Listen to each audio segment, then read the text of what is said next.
mayambu ahan namaktada wari na chonggi maikidigi ikok no na taram no uksari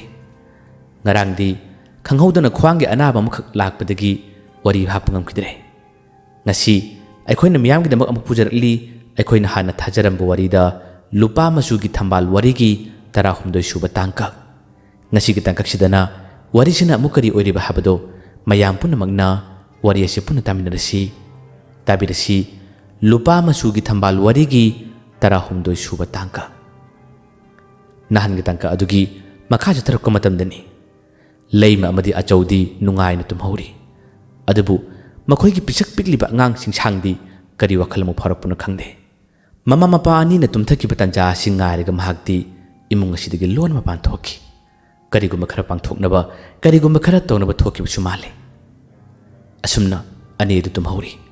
angang singsang adudi amuk laklare asomdasu lekai adugi yum ani hum awaba takiba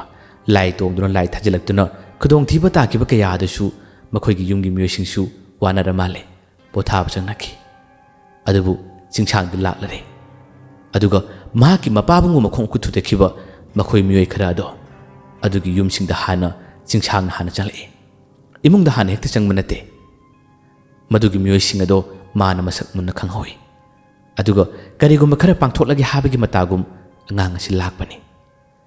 ahanbu oina mangon kara tumbi pakhang macha amakhangni mahakse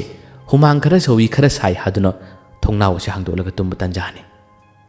makhoi makhoi gi masada leramba akiba chingnaba khudimak loina kokre wari singchu loina haina khrabnina mahakna hana thongnaw du hangdolaga tumlingai tanja asida mapa lomdagi mabu tama tama lagnari mabu kore masidagi tumlambu nupa se I kari nune kanano hoji kunjen du kanano ni tumbi yaduna hagule aduga thongnaw adug mapa lomda kanano kari no haduni yengi ahan bada kari matu ude amuksu wakalna oiramale habigi wakanda tumba changi asumna tumlingai tanja sida amukasu lagnare I kaure I paglang de kari de khot pathinba adum usittaba kariyamna badona tore masidagi nupa se pothabi yadre tumbi yadre kari no tori sibo masi amuktangi yenge haduna thongnaw duga mayara chali I aduga mani yengi hadakti mani yengluba tanja sida urare makhoi ki sumang asida hangalanda pictru pikraba angang amna chalibase magi maithong sakhum phajana ude adubu angang am chali habasiti nupa sin urare masi ki tanja sida nupa se akibi ngam khaileitre khanghaude magi machil asidagi ima haduna kanna lawi aduga masabu mandiklaga imung sida lekre magi khonjel du tabada imung de lerba mi sing chinthore aduga magon ka gi thonu sibu macha nupa sibu thong thillaga thong hangu kedore haduna tatna hangi adubu yumgi misine karona phawbadu nupa se thong hangba ngamdre chumang du ukiba pictru pikraba angang am bisakta maduna mabu yamna wahalli mabu yamna kihalle yumgi misingna hanjin thong du thinmadagi nupa do thong hangdo e aduga macha adu laikannari tanja sida angang du mu mangkre aduga nakal lamro nung sakre aduga ngasai magi mapabu phubde hena mateng pangkro makhoi miyo singse magi tumliba ka adugi mayada la angang singsang sina makhoi khara ki halami makhoi khara wahalami yamna ka hena khudong thiba tahalamba wahalam dinate adubu akibadi pachana phawlami magi yumgi ahalgi misingna macha sing adu themi makhoi gi machin si soli karino lekai sida torbu mayam sibo amal lorega ama lekai asibu mayam gi lai sanafam oirabra habagi wa phaw hainarabani asumna themduna magi macha sing sibu pothahanna bhone pothahalingai talak asidani agang asigi mai angakpani tumliba mapabung phurama makhoi sing asigi manglanda man uhalle miyoi mitu kairaba akibigi saktam chelaba angang amagi mongda makhoi gi manglanda uhallare aduga man hairami hayengi numitta achaugi yumda laga makhoi gi matai manawda lalle hajero khurumjau adu nattaba tarabadi nakhoi na thabak chatpa matamda awana ake khangtatna nangani kaugnu haduna wase makhoi gi manglanda harami asumna haramdagi misil kamatamda makhoi singase pangkida kirame yumgi mising atay gi manglanda di ude makhoi miyoi khara khaktadani ukiba masidagi nongalako tanja se phok makhoi yamna waki angang singsangdi adum laklare nongale ꯑꯌꯨꯛꯀꯤ ꯃꯇꯝꯗ ꯂꯩꯀꯥꯏ ꯑꯗꯨꯒꯤ ꯅꯍꯥꯁꯤꯡ ꯑꯗꯣ ꯃꯥꯒꯤ ꯃꯪꯂꯥꯟꯗ ꯎꯈꯤꯕ ꯋꯥꯔꯤꯁꯤꯡ ꯇꯝꯅꯔꯦ ꯑꯗꯨꯕꯨ ꯉꯛꯂꯤꯕꯗꯤ ꯃꯈꯣꯏꯅ ꯇꯝꯂꯤꯕ ꯋꯥꯔꯤꯁꯤꯡ ꯑꯁꯤ ꯑꯃꯒ ꯏꯃꯥꯟ ꯃꯥꯟꯅꯩ ꯃꯈꯣꯏ ꯑꯀꯤꯕ ꯍꯦꯟꯕꯗꯒꯤ ꯌꯨꯝꯒꯤ ꯑꯍꯜꯁꯤꯡꯗ ꯍꯥꯏꯔꯦ ꯑꯗꯨꯒ ꯑꯆꯧꯒꯤ ꯌꯨꯝꯗ ꯂꯥꯜꯂꯦ ꯍꯥꯏꯗꯨꯅ ꯈꯨꯔꯨꯝꯂꯨꯁꯤ ꯍꯥꯏꯗꯨꯅ ꯍꯥꯏꯔꯛꯏ ꯑꯍꯜꯁꯤꯡ ꯑꯗꯨꯅ ꯃꯈꯣꯏ ꯃꯌꯥꯝ ꯑꯗꯨ ꯄꯨꯔꯒ ꯂꯥꯛꯏ ꯑꯗꯨꯒ ꯑꯆꯧꯒꯤ ꯌꯨꯝ ꯍꯦꯛ ꯌꯧꯕꯒ ꯑꯆꯧꯒꯤ ꯌꯨꯝꯒꯤ ꯃꯤꯁꯤꯡ ꯀꯧꯊꯣꯛꯏ ꯑꯆꯧꯗꯤ ꯃꯈꯣꯡ ꯃꯈꯨꯠ ꯇꯦꯛꯈꯤꯕꯗꯨꯅ ꯊꯣꯛꯄ ꯉꯝꯗꯦ ꯃꯥꯒꯤ ꯅꯨꯄꯤ ꯊꯣꯔꯛꯏ ꯊꯣꯔꯛꯄ ꯇꯥꯟꯖꯥ ꯑꯁꯤꯗ ꯃꯈꯣꯏ ꯂꯩꯀꯥꯏ ꯑꯗꯨꯒꯤ ꯃꯤꯌꯥꯝ ꯑꯁꯤꯅ ꯂꯥꯜꯂꯦ ꯍꯥꯏꯗꯨꯅ ꯈꯨꯔꯨꯝꯖꯈꯤ ꯃꯇꯧ ꯑꯁꯨꯝꯅ ꯈꯨꯔꯨꯝꯂꯕ ꯇꯨꯡꯗꯁꯨ ꯃꯥꯒꯤ ꯃꯈꯣꯡ ꯃꯈꯨꯠ ꯇꯦꯛꯄꯒꯤ ꯂꯥꯌꯦꯡꯕꯁꯦ ꯑꯩꯈꯣꯏ ꯃꯇꯦꯡ ꯄꯥꯡꯒꯦ ꯍꯥꯏꯗꯨꯅ ꯃꯤꯑꯣꯏ ꯀꯌꯥ ꯑꯗꯨꯅ ꯍꯥꯏꯔꯛꯏ ꯌꯨꯝ ꯁꯪꯒꯣꯏꯒꯤ ꯇꯦꯛꯈꯤꯕ ꯀꯥꯏꯈꯤꯕꯁꯤꯡ ꯑꯁꯤꯁꯨ ꯃꯈꯣꯏꯅ ꯁꯦꯝꯖꯤꯟꯒꯦ ꯍꯥꯏꯗꯨꯅ ꯍꯥꯏꯔꯛꯏ ꯑꯆꯧ ꯑꯃꯗꯤ ꯃꯥꯒꯤ ꯅꯨꯄꯤꯅ ꯐꯅꯀꯅꯤ ꯌꯥꯗꯦ ꯑꯗꯨꯕꯨ ꯃꯌꯥꯝ ꯑꯗꯨꯅ ꯑꯩꯈꯣꯏꯅ ꯃꯇꯦꯡ ꯄꯥꯡꯒꯅꯤ ꯍꯥꯏꯗꯨꯅ ꯃꯈꯣꯏꯒꯤ ꯃꯪꯂꯥꯟꯗ ꯀꯔꯤꯗ ꯎꯈꯤꯕ ꯑꯀꯤꯕ ꯃꯌꯥꯝ ꯑꯗꯨꯅ ꯃꯈꯣꯏꯅ ꯃꯇꯦꯡ ꯄꯥꯡꯈꯤ ꯅꯨꯃꯤꯠꯁꯤꯒꯤ ꯃꯇꯨꯡꯗꯒꯤ ꯑꯆꯧꯒꯤ ꯃꯈꯣꯡ ꯃꯈꯨꯠ ꯇꯦꯛꯄꯁꯨ ꯈꯔ ꯐꯒꯠꯂꯛꯏ ꯑꯗꯨꯕꯨ ꯂꯩꯀꯥꯏ ꯑꯗꯨꯒꯤ ꯃꯤꯁꯤꯡꯅꯗꯤ ꯑꯗꯨꯝ ꯋꯥꯔꯤ ꯅꯈ꯭ꯔꯦ ꯑꯉꯥꯡ ꯑꯃꯁꯨ ꯊꯣꯛꯏ ꯍꯥꯏꯕꯁꯦ ꯑꯗꯨꯝ ꯍꯥꯏꯅꯩ ꯀꯔꯝꯕ ꯑꯉꯥꯡꯅꯣ ꯀꯔꯤꯅꯣ ꯍꯥꯏꯕꯗꯤ ꯈꯪꯗ꯭ꯔꯦ ꯑꯁꯨꯝꯅ ꯃꯈꯣꯏꯅ ꯎꯈꯤꯕ ꯑꯉꯥꯡ ꯑꯃ ꯊꯣꯛꯏ ꯍꯥꯏꯕꯒꯤ ꯋꯥꯔꯤ ꯑꯁꯤ ꯃꯈꯥ ꯇꯥꯅ ꯑꯗꯨꯝ ꯋꯥꯔꯤ ꯅꯈꯤ ꯀꯔꯤꯒꯨꯝꯕꯗ ꯌꯨꯝꯒꯤ ꯄꯤꯛꯂꯤꯕ ꯑꯉꯥꯡꯁꯤꯡ ꯀꯞꯄ ꯃꯇꯝꯗ ꯍꯦ ꯄꯤꯛꯂꯤꯕ ꯑꯉꯥꯡ ꯑꯃ ꯊꯣꯛꯄꯅꯤꯀꯣ ꯀꯞꯀꯅꯨ ꯑꯉꯥꯡ ꯃꯆꯥ ꯑꯃꯁꯨ ꯊꯣꯛꯄꯅꯦ ꯑꯗꯨꯅ ꯐꯥꯕꯤꯖꯅꯤ ꯀꯥꯗꯨꯅ ꯌꯨꯝꯒꯤ ꯃꯤꯁꯤꯡꯅ ꯍꯥꯏꯅꯕ ꯑꯗꯨꯝ ꯌꯥꯎꯏ ꯑꯆꯧꯒꯤ ꯌꯨꯝꯁꯨ ꯍꯟꯗꯛꯃꯛꯇꯤ ꯅꯨꯡꯉꯥꯏꯅ ꯏꯪꯅ ꯆꯤꯛꯅ ꯂꯩꯕ ꯍꯥꯏꯕꯗꯨ ꯑꯣꯏꯔꯦ ꯂꯩꯀꯥꯏ ꯑꯗꯨꯗ ꯇꯝꯅꯕ ꯑꯀꯤꯕ ꯑꯇꯩ ꯅꯥꯀꯟꯗꯒꯤ ꯂꯥꯛꯄꯁꯨ ꯀꯔꯤꯃꯠꯇ ꯂꯩꯇ꯭ꯔꯕꯅꯤ ꯑꯆꯧꯁꯨ ꯅꯤꯇꯤ ꯅꯤꯌꯣꯝ ꯆꯨꯝꯅ ꯒ꯭ꯌꯥꯟ ꯇꯥꯅ ꯂꯩꯔꯕꯅꯤ ꯆꯤꯡꯁꯥꯡ ꯍꯥꯏꯔꯤꯕ ꯑꯉꯥꯡ ꯑꯁꯤꯗꯤ ꯂꯨꯄꯥ ꯃꯆꯨꯒꯤ ꯊꯝꯕꯥꯜ ꯁꯥꯠꯂꯤꯕꯁꯤꯡ ꯑꯁꯤꯒꯤ ꯂꯥꯏ ꯑꯁꯤꯒꯤ ꯃꯍꯩꯅ ꯁꯦꯝꯈꯤꯕ ꯑꯉꯥꯡꯅꯤ ꯑꯆꯧ ꯑꯃꯗꯤ ꯂꯩꯃꯅ ꯑꯉꯥꯡ ꯑꯁꯤ ꯂꯥꯏꯒꯤ ꯃꯆꯥꯅꯤ ꯁꯥꯌꯣꯟꯅꯤ ꯍꯥꯏꯕ ꯈꯪꯕ ꯃꯈꯣꯏꯅ ꯌꯣꯛꯆꯕ ꯇꯥꯔꯕꯁꯨ ꯃꯥꯒꯤ ꯃꯃꯥ ꯁꯤꯈꯤꯕ ꯑꯇꯩ ꯋꯥꯔꯤ ꯀꯌꯥ ꯑꯃ ꯂꯣꯏꯅ ꯈꯪꯕꯁꯦ ꯆꯤꯡ ꯑꯁꯤꯒꯤ ꯂꯥꯏꯁꯤꯅ ꯄꯥꯝꯗ꯭ꯔꯦ ꯃꯁꯤꯗꯒꯤ ꯃꯥꯒꯤ ꯂꯤꯂꯥ ꯈꯨꯗꯤꯡꯃꯛ ꯂꯣꯏꯅ ꯀꯥꯏꯕ ꯇꯥꯔꯦ ꯍꯥꯏꯕꯒꯤ ꯋꯥꯈꯜ ꯑꯃꯗ ꯑꯆꯧ ꯑꯃꯗꯤ ꯂꯩꯃꯅ ꯑꯉꯥꯡ ꯑꯁꯤꯒꯤ ꯃꯔꯝꯗ ꯈꯪꯂꯝꯕ ꯈꯨꯗꯤꯡꯃꯛꯁꯤꯡ ꯑꯁꯦ ꯂꯣꯏꯅ ꯀꯥꯎꯍꯜꯂꯛꯏ ꯅꯣꯡꯃꯒꯤ ꯅꯨꯃꯤꯠꯅꯤ ꯂꯩꯃꯅ ꯅꯨꯃꯤꯗꯥꯡꯒꯤ ꯃꯇꯝꯗ ꯏꯃꯨꯡꯗꯒꯤ ꯃꯄꯥꯜ ꯊꯣꯔꯛꯏ ꯅꯨꯃꯤꯠ ꯑꯁꯤ ꯊꯥꯕꯜꯁꯨ ꯌꯥꯝꯅ ꯐꯩ ꯑꯉꯥꯡ ꯑꯗꯨꯕꯨꯅ ꯐꯃꯨꯡꯗ ꯂꯩꯍꯧꯕ ꯇꯥꯟꯖꯥꯅꯤ ꯃꯍꯥꯛꯅ ꯃꯪꯒꯣꯟꯗ ꯉꯥꯏꯍꯥꯛꯇꯪ ꯂꯦꯞꯂꯤꯉꯩ ꯇꯥꯟꯖꯥ ꯑꯁꯤꯗ ꯑꯗꯨꯃꯛ ꯃꯈꯣꯏꯒꯤ ꯁꯨꯃꯥꯡ ꯃꯌꯥ ꯑꯁꯤꯗ ꯀꯅꯥꯒꯨꯝꯕ ꯑꯃꯅ ꯃꯥꯕꯨ ꯉꯥꯏꯔꯔꯦ ꯀꯅꯥꯒꯨꯝꯕ ꯑꯃ ꯃꯥꯒꯤ ꯃꯥꯡꯗ ꯂꯦꯞꯂꯔꯦ ꯃꯁꯤꯒꯤ ꯃꯇꯧ ꯑꯁꯤ ꯎꯕꯗ ꯂꯩꯃ ꯈꯪꯄꯦꯛ ꯈꯪꯉꯤ ꯃꯥꯒꯤ ꯅꯨꯄꯥ ꯑꯆꯧꯕꯨ ꯀꯟꯅ ꯀꯧꯔꯛꯏ ꯀꯅꯥꯅꯣꯃ ꯂꯩꯔꯦ ꯊꯣꯔꯛꯑꯣ ꯍꯥꯏꯗꯨꯅ ꯑꯆꯧꯁꯨ ꯌꯥꯝꯅ ꯄꯤꯛꯅ ꯊꯣꯔꯛꯏ ꯊꯣꯔꯛꯂꯒ ꯀꯔꯤꯅꯣ ꯍꯥꯏꯗꯨꯅ ꯃꯥꯁꯨ ꯌꯦꯡꯉꯤ ꯑꯁꯨꯝꯅ ꯌꯦꯡꯂꯤꯉꯩ ꯇꯥꯟꯖꯥ ꯑꯁꯤꯗ ꯂꯨꯄꯥ ꯃꯆꯨꯒꯤ ꯊꯝꯕꯥꯜ ꯁꯥꯠꯂꯤꯕꯁꯤꯡ ꯑꯗꯨꯒꯤ ꯂꯥꯏꯗ ꯑꯣꯏꯔꯝꯃꯤ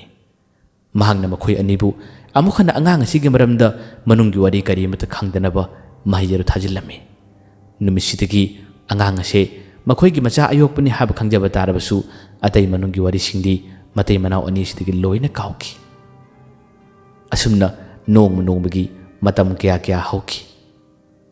ꯆꯤꯡꯁꯥꯡꯒꯤ ꯃꯄꯨꯅ ꯄꯤꯔꯛꯈꯤꯕ ꯂꯥꯏꯔꯤꯛ ꯑꯆꯧ ꯅꯣꯡꯃꯇ ꯄꯥꯅꯤꯡꯕ ꯐꯥꯎꯈꯤꯗ꯭ꯔꯦ ꯊꯕꯛ ꯁꯨꯕ ꯍꯣꯠꯅꯕꯁꯤꯅ ꯃꯈꯣꯏꯒꯤ ꯃꯊꯧꯗꯥꯡ ꯑꯣꯏꯔꯒ ꯑꯗꯨꯝ ꯂꯩꯈꯤ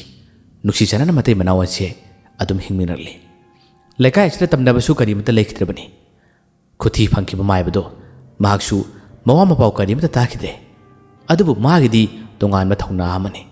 ꯑꯃꯨꯛꯇꯪ ꯃꯥꯏꯊꯤꯕ ꯄꯤꯕ ꯍꯥꯏꯕꯁꯤꯗꯤ ꯃꯥꯒꯤ ꯋꯥꯈꯜ ꯑꯣꯏꯔꯗꯨꯅ ꯃꯐꯝ ꯑꯁꯤꯗ ꯃꯈꯥ ꯇꯥꯅ ꯂꯥꯏ ꯊꯥꯖꯤꯜꯂꯛꯄ ꯑꯇꯩ ꯇꯧꯈꯤꯗ꯭ꯔꯦ ꯑꯃꯨꯛꯇꯪꯗꯤ ꯃꯥꯅ ꯇꯧꯖꯔꯤꯕ ꯊꯕꯛꯁꯤꯡ ꯃꯥꯅ ꯁꯣꯟꯕ ꯃꯍꯩꯁꯤꯡ ꯑꯁꯦ ꯃꯥꯏ ꯄꯥꯛꯄ ꯍꯥꯏꯕꯒꯤ ꯋꯥꯈꯜ ꯑꯁꯤꯗ ꯑꯍꯜ ꯃꯥꯏꯕꯗꯨꯁꯨ ꯀꯟꯅ ꯍꯣꯠꯅꯔꯒ ꯂꯩꯈꯤꯕ ꯇꯥꯟꯖꯥꯅꯤ ꯑꯁꯨꯝꯅ ꯅꯣꯡꯃꯒꯤ ꯃꯇꯝꯗꯤ ꯑꯗꯨꯝ ꯍꯧꯈꯤ ꯄꯤꯛꯂꯤꯕ ꯑꯉꯥꯡ ꯆꯤꯡꯁꯥꯡ ꯑꯁꯦ ꯄꯨꯡꯀꯛ ꯆꯥꯎꯔꯛꯂꯦ ꯑꯁꯣꯝꯗꯁꯨ ꯂꯟꯆꯦꯟꯕꯤꯒꯤ ꯃꯋꯥ ꯃꯄꯥꯎ ꯀꯔꯤꯃꯠꯇ ꯇꯥꯈꯤꯗꯕꯗ ꯃꯍꯥꯛ ꯁꯤꯈ꯭ꯔꯦ ꯍꯥꯏꯕꯁꯦ ꯃꯤꯄꯨꯝ ꯈꯨꯗꯤꯡꯃꯛꯅ ꯊꯥꯖꯈꯤꯔꯝꯃꯤ ꯀꯔꯝꯕ ꯃꯑꯣꯡꯗ ꯀꯃꯥꯏꯅ ꯁꯤꯈꯤꯕꯅꯣ ꯍꯥꯏꯕꯗꯤ ꯀꯅꯥꯃꯠꯇꯅ ꯈꯪꯈꯤꯗ꯭ꯔꯦ ꯃꯍꯥꯖꯣꯟ ꯑꯗꯨꯒꯤ ꯃꯆꯥꯁꯨ ꯃꯉꯣꯟꯗ ꯀꯦꯁ ꯑꯁꯤꯒꯤ ꯃꯔꯝꯗ ꯀꯔꯤꯃꯠꯇ ꯃꯤꯅ ꯆꯤꯡꯅꯕ ꯂꯩꯈꯤꯗꯕꯁꯤꯗ ꯊꯋꯥꯏ ꯌꯥꯝꯅ ꯅꯨꯡꯉꯥꯏꯈꯤ ꯂꯟꯆꯦꯟꯕꯤꯒꯤ ꯅꯨꯄꯥ ꯑꯣꯏꯔꯤꯕ ꯑꯗꯨꯁꯨ ꯃꯥꯒꯤ ꯅꯨꯄꯤꯒꯤꯗꯃꯛꯇ ꯅꯨꯡꯉꯥꯏꯇꯕꯗꯤ ꯌꯥꯝꯅ ꯐꯥꯎꯈꯤ ꯑꯗꯨꯕꯨ ꯉꯁꯤꯗꯤ ꯃꯁꯥꯗꯣ ꯊꯕꯛ ꯁꯨꯗꯨꯅ ꯍꯤꯡꯂꯤ ꯅꯨꯄꯤ ꯊꯤꯕꯒꯤ ꯋꯥꯈꯜꯗꯤ ꯃꯉꯣꯟꯗ ꯃꯈꯥ ꯇꯥꯅ ꯈꯟꯈꯤꯕ ꯂꯩꯇꯦ ꯑꯁꯨꯝꯅ ꯆꯤꯡꯁꯥꯡꯗ ꯄꯨꯡꯀꯛ ꯆꯥꯎꯔꯛꯄ ꯃꯇꯝ ꯑꯁꯤꯗ ꯊꯥꯖꯗꯕ ꯑꯉꯛꯄ ꯊꯧꯗꯣꯛ ꯀꯌꯥ ꯑꯃ ꯃꯊꯪ ꯊꯣꯔꯛꯈꯤ ꯃꯍꯥꯛꯁꯤ ꯃꯍꯩ ꯂꯥꯏꯒꯤ ꯃꯍꯩ ꯀꯌా ꯑꯃ ꯆꯦꯜꯂꯤ ꯍꯥꯏꯕꯁꯤ ꯌꯨꯝꯒꯤ ꯃꯤꯁꯤꯡꯅꯁꯨ ꯀꯥꯎꯈ꯭ꯔꯕꯅꯤꯅ ꯈꯪꯗ꯭ꯔꯕꯅꯤꯅ ꯁꯥꯊꯤꯕ ꯊꯧꯗꯣꯛ ꯀꯌꯥ ꯑꯁꯤ ꯑꯗꯨꯝ ꯊꯦꯡꯅꯕ ꯊꯣꯛꯄ ꯍꯧꯔꯛꯏ ꯅꯣꯡꯃ ꯑꯍꯤꯡꯒꯤ ꯃꯇꯝꯅꯤ ꯂꯩꯀꯥꯏ ꯑꯗꯨꯃꯛꯇꯗ ꯍꯥꯟꯅ ꯊꯣꯛꯈꯤꯕ ꯆꯍꯤ ꯀꯌꯥꯒꯤ ꯃꯃꯥꯡꯗ ꯊꯣꯛꯈꯤꯕ ꯊꯧꯗꯣꯛ ꯑꯗꯨꯒ ꯃꯥꯟꯅꯅ ꯊꯧꯗꯣꯛ ꯑꯃ ꯊꯣꯛꯈꯤ ꯃꯈꯣꯏ ꯃꯤꯑꯣꯏ ꯈꯔ ꯃꯃꯥꯟꯅꯕ ꯑꯃꯒꯤ ꯂꯨꯍꯣꯡꯕ ꯌꯥꯎꯔꯨꯔꯒ ꯍꯜꯂꯛꯄ ꯇꯥꯟꯖꯥꯅꯤ ꯅꯨꯃꯤꯗꯥꯡꯒꯤ ꯃꯇꯝꯁꯦ ꯐꯅꯌꯥꯝꯅ ꯊꯦꯡꯂꯦ ꯃꯈꯣꯏꯁꯦ पुल्लगा पार्टी मचा में तौनिंगली अदुम फाउरगा लाकपदा लम्हांग मचा अमसु लई लेरक म फाउरगा चक्कदबनी मधुगी लेरक अदुदा नुमिदांग अथेंग मतमदा फाउरकपदा मखोई नुपा अमना रे अस अइदे सिग लेरक असे कीदि कीबो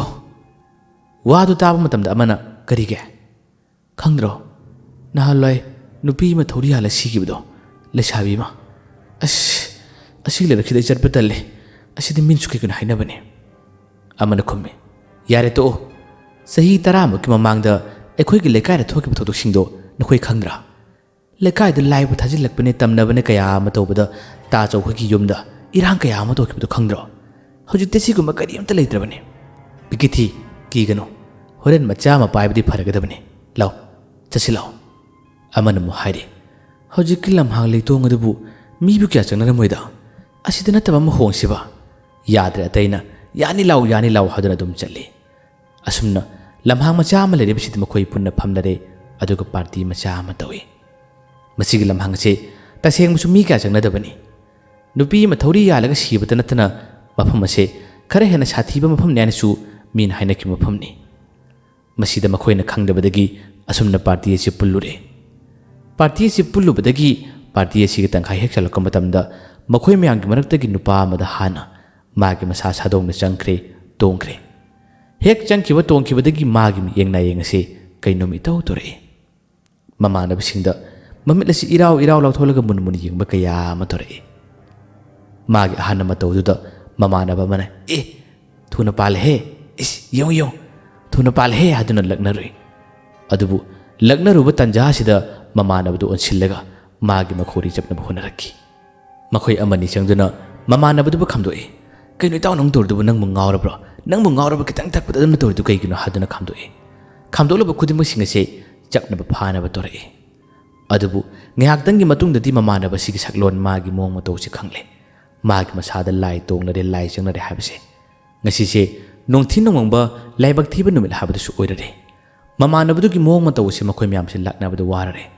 tasengna lai gi saktamni lai gi mong matau ni adubu makhoi gi nisa karam kaya du punna hallabani mamanaba se yumna pur si haduna makhoi myam changduna pharaga purai purukka matam asida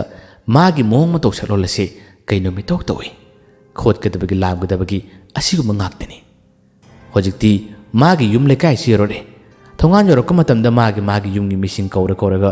अखोइगी मानबसि कईनो मतौरे हाइरे तंजा असि मतमनगा खरे थेंगसिलकपनि लेकाइगी missing थोरे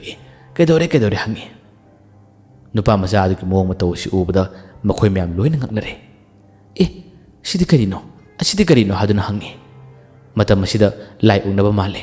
अखोइ युक्त पुलमनि अदुबु सकलोल अमा तौरे कना माइबा कौसिगी हाबसे वा कया हाइनरे तंजासिदा मतम कुइरबगी तुंगदा मखोइना अचौबु निसिलए अदुदि अचौदो मा मुक्ता कौसराने अमन महाइरि मादि असिगुम येंगम तोख्रबनि माना खंगद्राने मतम कुइरबगी तुंगदा मु लाइसिबु कमाइ तोइजानो हादुना मखोइसि वा कया हाइने मसिदगी मखोइ मयांगी मरक्तगी म्योइ अमनि चेलई ताचौ हादुना मखोइगी सुमांगदगी लेबलाव लाउरई तंजासिदा अचौ खोइगी इमुंगी मिसिंग लोइना तुमदरम तंजाने खंगौ कन्न करोपसिदा मिसिलई अचौ मंगोल अमा थोरई कइदोरे हादुना वा हंगे मतम असिदा लेकाइसिदा मी अमा लाइओंना हौरे अवाबा खुदोंथिबा ताहौरे अमुक्ता कनबियु अमुक्ता येंगबियु हाइरे मतम कुइना थादोख्रबा मतम कुइना तौखिरबा थबकनि अचौना अइदि अदुगी थबक्तुदि तौगिदबा कुइरेदना मखोइ अमनिना ताचौ मतेंग पांगबियो खुदोंथिबा तागदोरे हाबसे कन्न हाइजरकपदगी मखोइगी तुमलंबा अंगांग सिंसांगसे मासु मिसिलए मंगोंदा वारी सनारिबसि करिनो हादुना मासु इमुंगदगी थोरलगा थोंजिंदगी बाबुंग करिनो कनानो वासरे मतम असिदा मागी मपाबुंगना इबुंगो कैसु नतेदा चंगो तुमु चलो आई मी अमनि को वारी सनाबने मानदी मचाबु खंगनिंगदबदगी तौरिबनी लेकाइगी मी अमनिदुना मतेंग पांगबियु तोइना हाइरबदा अचौ कदोनी मतम कुइना थादोकलुबा तारबसु अइसु ngambri yengi haduna अचौसे इमुंग चलए अदुगा मतम ममा चिंगसांगी मपुना पिरक्किबा लारिसिंग अदो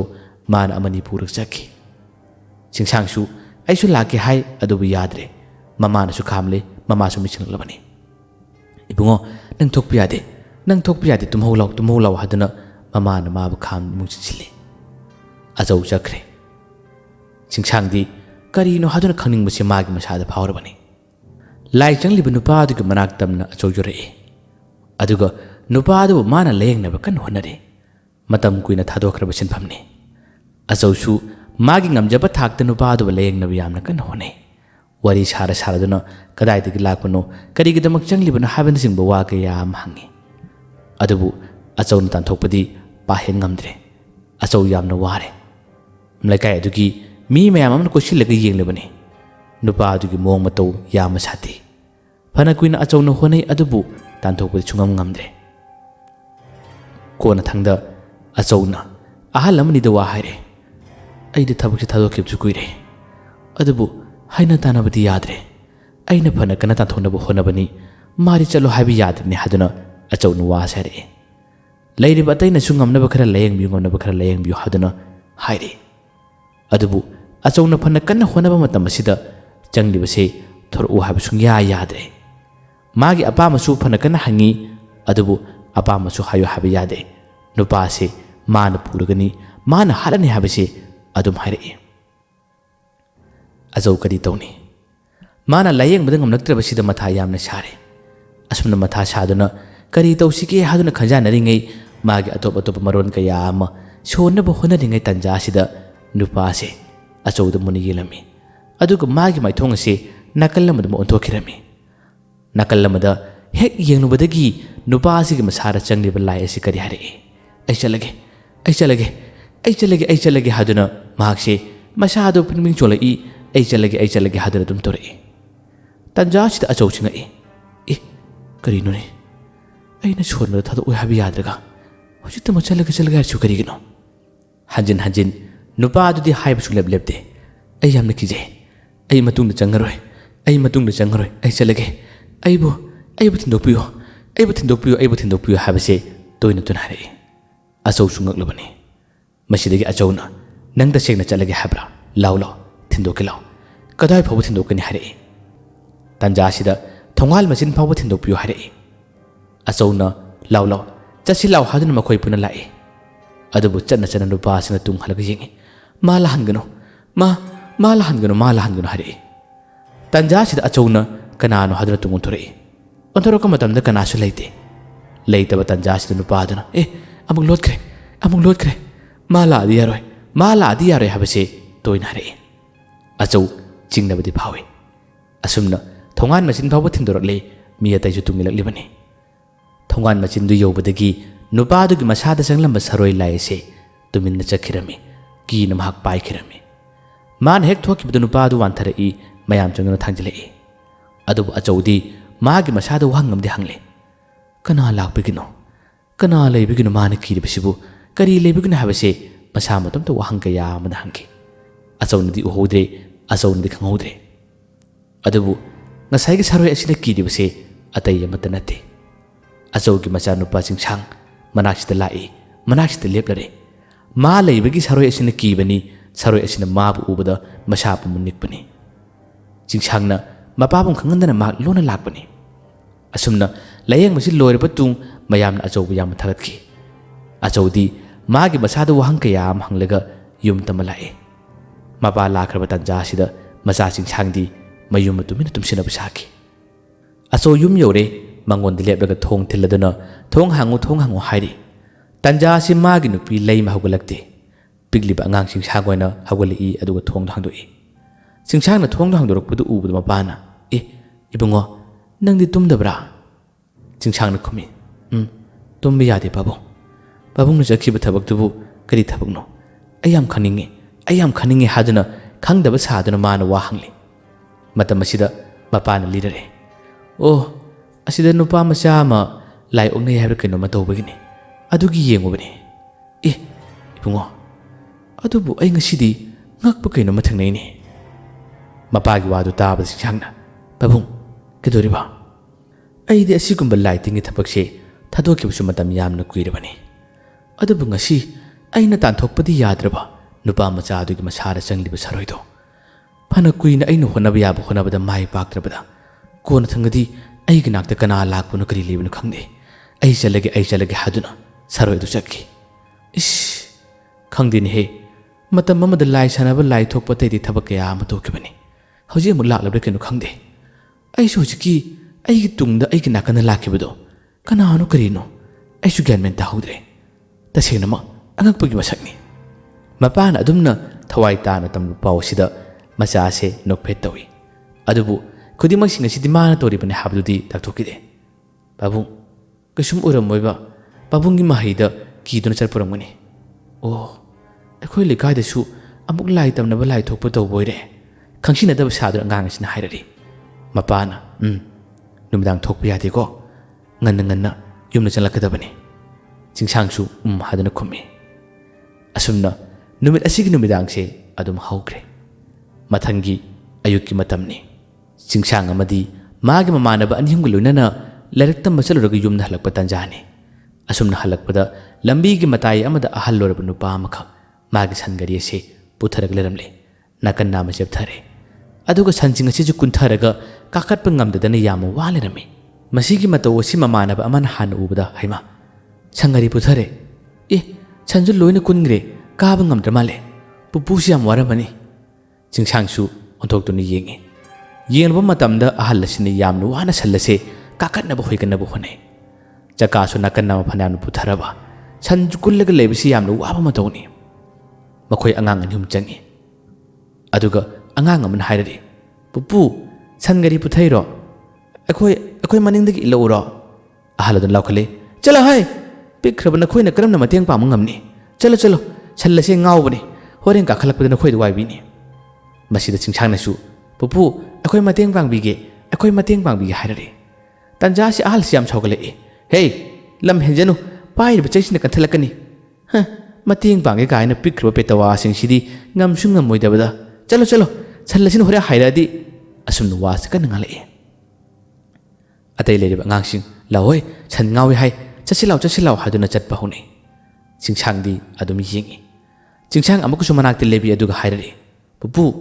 ꯑꯩ ꯃꯇꯦꯡ ꯄꯥꯡꯕꯤꯒꯦ ꯑꯩꯁꯨ ꯍꯣꯏꯕ ꯌꯥꯎꯕꯤꯒꯦꯕ ꯍꯥꯏꯗꯨꯅ ꯍꯟꯖꯤꯟꯅ ꯍꯥꯏꯔꯛꯏ ꯑꯍꯜ ꯑꯗꯨ ꯁꯟ ꯑꯗꯨ ꯀꯥꯕ ꯉꯝꯗꯕꯒꯤ ꯈꯔꯅ ꯁꯥꯎꯅꯤꯡꯕ ꯀꯔꯤꯒ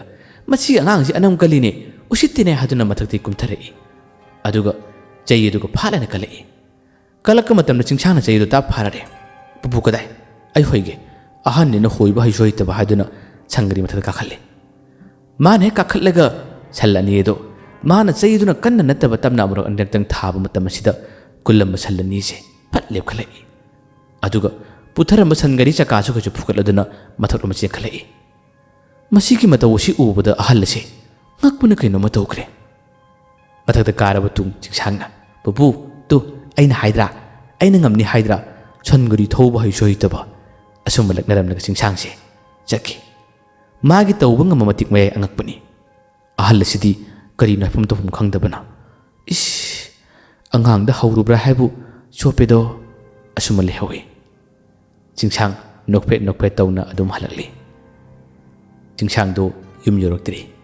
ꯌꯨꯝ ꯌꯧꯒꯗꯕ ꯈꯔ ꯋꯥꯠꯂꯤ ꯈꯔ ꯑꯃꯨꯛꯀ ꯆꯠꯂꯒ ꯂꯥꯛꯂꯕ ꯃꯇꯝ ꯑꯁꯤꯗꯗꯤ ꯍꯟꯗꯛꯃꯨꯛꯅ ꯒꯥꯔꯤ ꯈꯔ ꯆꯥꯎꯕ ꯑꯃꯈꯛ ꯄꯨꯊꯔꯒ ꯂꯩꯔꯤꯕꯗꯣ ꯆꯤꯡꯁꯥꯡꯅ ꯎꯔꯔꯦ ꯃꯗꯨ ꯎꯕ ꯃꯇꯝꯁꯤꯗ ꯆꯤꯡꯁꯥꯡꯅ ꯍꯩꯃꯥ ꯒꯥꯔꯤ ꯑꯃꯁꯨ ꯄꯨꯊꯩꯅꯦ ꯇꯝꯕ ꯆꯠꯂꯛꯏ ꯆꯠꯂꯛꯄ ꯃꯇꯝ ꯑꯁꯤꯗ ꯄꯨꯊꯔꯤꯕ ꯒꯥꯔꯤ ꯑꯗꯨꯒꯤ ꯊꯧꯔꯤꯕ ꯅꯨꯄꯥꯁꯦ ꯒꯥꯔꯤꯗꯨꯒꯤ ꯃꯃꯥꯏ ꯆꯨꯝꯐꯝꯗꯨꯗ ꯉꯥꯊꯔꯒ ꯃꯥꯁꯦ ꯇꯨꯝꯂꯒ ꯂꯩꯔꯝꯃꯤ ꯆꯤꯡꯁꯥꯡꯅ ꯃꯅꯥꯛꯇ ꯆꯪꯁꯤꯜꯂꯤ ꯑꯗꯨꯒ ꯃꯥꯅ ꯀꯧꯔꯔꯤ ꯀꯀꯥ ꯀꯩꯗꯧꯔꯒꯦ ꯍꯥꯏꯗꯨꯅ ꯆꯤꯡꯁꯥꯡꯅ ꯑꯅꯤꯔꯛ ꯑꯍꯨꯝꯂꯛ ꯀꯧꯔꯨꯔꯤ ꯆꯤꯡꯁꯥꯡꯒꯤ ꯈꯣꯟꯖꯦꯜ ꯑꯗꯨ ꯇꯥꯕ ꯃꯇꯝꯗ ꯒꯥꯔꯤꯗ ꯉꯥꯊꯔꯒ ꯇꯨꯝꯂꯝꯕ ꯅꯨꯄꯥꯁꯦ ꯃꯤꯠ ꯈꯪꯁꯤꯡ ꯁꯤꯡꯉꯤ ꯃꯥꯒꯤ ꯃꯁꯥꯗ ꯌꯥꯝꯅ ꯏꯪꯕ ꯅꯨꯡꯁꯤꯠꯀꯤ ꯁꯥꯐꯨ ꯑꯃꯒ ꯂꯣꯏꯅꯅ ꯀꯔꯤꯒꯨꯝꯕ ꯋꯥꯈꯜ ꯑꯃꯈꯛ ꯐꯥꯎꯕ꯭ꯔꯥ ꯀꯩꯅꯣ ꯈꯪꯗꯦ ꯑꯣꯟꯊꯣꯔꯛꯏ ꯆꯤꯡꯁꯥꯡ ꯑꯗꯨ ꯎꯕ ꯃꯇꯝ ꯑꯁꯤꯗ ꯃꯥꯒꯤ ꯋꯥꯈꯜ ꯄꯨꯛꯅꯤꯡꯗ ꯀꯔꯤꯒꯨꯝꯕ ꯑꯃꯗꯤ ꯑꯗꯨꯝ ꯐꯥꯎꯈ꯭ꯔꯦ ꯑꯉꯥꯡ ꯑꯗꯨꯅ ꯀꯀꯥ ꯀꯩꯗꯧꯔꯒꯦ ꯒꯥꯔꯤ ꯄꯨꯊꯔꯕ ꯅꯨꯄꯥ ꯑꯗꯨꯅ ꯈꯨꯝꯃꯤ ꯏꯕꯨꯡꯉꯣ ꯑꯩꯁꯦ ꯆꯦꯛ ꯊꯥꯕ ꯂꯥꯛꯄꯅꯤ ꯑꯗꯨꯕꯨ ꯃꯁꯤꯒꯤ ꯈꯨꯜ ꯑꯁꯤꯗ ꯑꯩꯅ ꯑꯍꯥꯟꯕ ꯌꯧꯔꯛꯄ ꯃꯇꯝ ꯑꯁꯤꯗ ꯋꯥꯈꯜ ꯄꯨꯛꯅꯤꯡꯁꯦ ꯀꯩꯅꯣꯝ ꯏꯇꯧ ꯇꯧꯈ꯭ꯔꯦ ꯑꯩ ꯀꯣꯛ ꯉꯥꯎꯔꯛꯏ ꯑꯗꯨꯗꯒꯤ ꯂꯝꯕꯤ ꯃꯇꯥꯏ ꯑꯁꯤꯗ ꯑꯩ ꯊꯧꯖꯤꯜꯂꯨꯔꯦ ꯑꯇꯣꯞꯄꯗ ꯑꯣꯏꯔꯝꯂꯕꯗꯤ ꯊꯣꯝꯖꯤꯟꯅꯔꯝꯕꯁꯨ ꯌꯥꯏ ꯑꯩꯒ ꯂꯥꯛꯃꯤꯟꯅꯕ ꯆꯦꯛ ꯊꯥꯕꯒꯤ ꯃꯤꯑꯣꯏ ꯑꯃꯅꯤꯅ ꯑꯇꯣꯞꯄ ꯒꯥꯔꯤ ꯑꯃ ꯀꯧꯕ ꯆꯠꯈꯤꯕꯅꯤ ꯑꯩꯗꯤ ꯀꯣꯛꯁꯤ ꯉꯥꯎꯔꯛꯄꯗꯒꯤ ꯉꯥꯏꯍꯥꯛꯇꯪ ꯄꯣꯊꯥꯔꯝꯕꯅꯤ ꯅꯪꯅ ꯀꯧꯔꯛꯄꯁꯤ ꯇꯥꯕꯗ ꯏꯁꯥꯁꯤ ꯁ꯭ꯋꯥꯏ ꯂꯥꯎꯈ꯭ꯔꯦ ꯈꯪꯕ꯭ꯔꯦ ꯈꯪꯉꯨꯔꯦ Chingsangna nokphet tawi. Kaka gari yaudrasu kakana thogalo ngamniye. Nupadana khumi. Ai kya khana thorabani ngamdreni he. Chingsangna amuktaga thawluni. Amuktagi yengoba nupani amuktaga honaragi yenguni. Hajin angang chingsangna harakpudu masu yengi hadun try tawrubani. Adubu handamukti amuktang nganglaga gari ase khara tapma thogalaka matamda yama laina gari ase nungaina kakirami. Gari ase nungaina kakre adugu mathak yokre. Chingsangna tu kaka aina haidra ngamni haina. Masigi tanja mikup ase nupa ase ngakpra kaino matokre. Ngasai makai kya kanna honaduna kaanabu honabani adubu puthagi bisi phane yambana kaaba ngamdabani. Khangawdana angang asina wa harakpada kaw ngamni habisida mana karubada ngambasida nupa ase ngakpana kaino matokre. Mana angang asida ibungo yam laina karin he namu gadai no. Chingsangna khumi aida lapti asidagini kaka. Nupa aduna khumi ayamna haraure kaaba ngamdraba agi gari ase atopa gari na singlabadi paisa tinggadoribani. Adubu nangi wahai amana aina honaraga yengbada kaaba ngamle. Se aina nuksidana pibane se asi kaino machaw se haduna mana paisa pirami. Matam masida Chingsangna yarani haduna law habi yade. Adubu nupa ase nuksidana pibani se lawsilo haduna Chingsanggi makutta mana paisa se pirami. Chingsanggi makutta thenglaga paisa se hek piba matam masidadi khanghaude. Nupa ase maagi mamitta masen marang kaya amuragladi wakhanda mathang pharokle. Kudakta phorakpa kudakta khalakku wakhanni. Maagi mitta lachenbi urei. Lachenbi makhoi ani matamama pakhang lisa oringaigi matamda wari sanakhiba amadi yum palba matungda makhoi ani gi nuksina himmirakhiba. Lachenbi macha miro lakhibigi wakhan kaya ase maagi mitta mikup asida khawdana urei. Tanja asida masi makok ngorakpadagi masadi lekthage torei. Matam asida Chingsangna ngaaga kaka kedorage hadana wa hangi. Matam masida nupa asina ai kisum tawde ai chalage hadana magi gari mathad kakhali aduga gari ase thokre. Gari ase thokba mikup asi angang asina mitkup tu makhai yenghore. Mani yengraba tung Chingsang magi maithong ase onthorei. Onthorokka matamdadi mangondagi panglap laptana nupi amakhak mangonda nusi ni yengammi leptang leramle. Madugi leplaga leramadu uba matamdadi Chingsangse kanano haduna yengi. Yenglaba matamdadi magi mama ibema Lanchenbi urami. Lanchenbi na kapladuna masabu nuksini yengamlibadu urami. Madu uba Chingsangse chapleptuni yengi. Matam masida Lanchenbi na imagi bungo ngasi nangna nangi pabung thengnabase ima yamna nungai yamna pele. Mahakto nangi pabungne nangbu hek poliba pabung duni. Chalo napabung ase soidana baki makok ngawdana wanthabadagi gari ase thauba matamda awaba khudong thiba tagadore. Nangi napabung asiga mateng pango mabu kallu chalo haduna mama asina rei. Masigi mikup tanja asida khakta Chingsangna ha aiki pabung aibu poko pabung kadai chakre haduna yengi. Gari asidi phanayamna sana tharamle. Masidagi Chingsangna aiki pabung haduna makhong asina kanna seladuna pabung kauduna mana tana kirami. Hayeng wari asigi makha pujarake mayambu aroibada dan khumanna amukana khurumjari.